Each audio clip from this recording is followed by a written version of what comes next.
बिस्मिल्लाहिर्रहमानिर्रहीम, अस्सलाम वालेकुम। मैं हूं मोहम्मद इदरीस खान, एडवोकेट।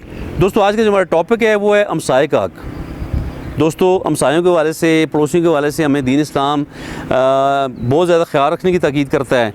और इसमें हज़ूर सल्लल्लाहु अलैहि वसल्लम का फरमान है कि जिब्राईल मुझे हमसाये के बारे में वसीयत करते रहे, यहाँ तक कि मुझे ख्याल आने लगा कि शायद इसे वारिस बना दिया जाएगा।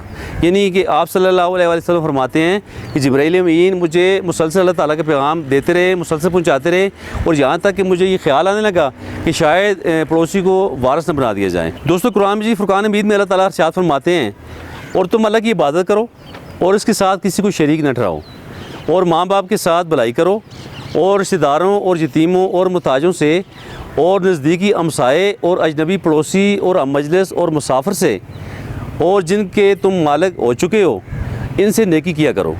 बेशक अल्लाह इसको पसंद नहीं करता जो तकबर करने वाला हो और मगरूर हो, यानी फ़ख्र करने वाला हो, यानी ख़ुद बीन हो। और इसके अलावा हज़रत मोहम्मद सल्लल्लाहु अलैहि वसल्लम ने हमसाये के हक़ूक़ की अदायगी को ईमान का हिस्सा करार दिया है। और एक और जगह आप सल्लल्लाहु अलैहि वसल्लम फरमाते हैं कि खुदा की कसम वो ईमान वाला नहीं, खुदा की कसम वो ईमान वाला नहीं, खुदा की कसम वो ईमान वाला नहीं। अर्ज़ किया, या रसूलल्लाह सल्लल्लाहु अलैहि वसल्लम, कौन?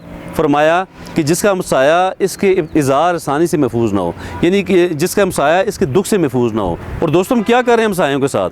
हम क्या अपने पड़ोसियों का ख्याल रखते हैं? क्या हम पड़ोसियों से पूछते हैं कि उनकी कोई जायज़ ज़रूरत है? क्या हम उनकी इज़्ज़त और तौक़ीर का ख्याल रखते हैं? तो हमें अपने गिरबानों में झांकना है। दोस्तों, ये रमज़ान मुबारक का मुक़द्दस महीना है। हमने इस मुक़द्दस महीने में बढ़ चढ़ के अपने दोस्तों का, अपने हमसायों का, अपने पड़ोसियों का और अपने ज़रूरतमंद रिश्तेदारों का ख्याल रखना है, ताकि हम अपने अल्लाह और अल्लाह के रसूल को राज़ी कर सकें।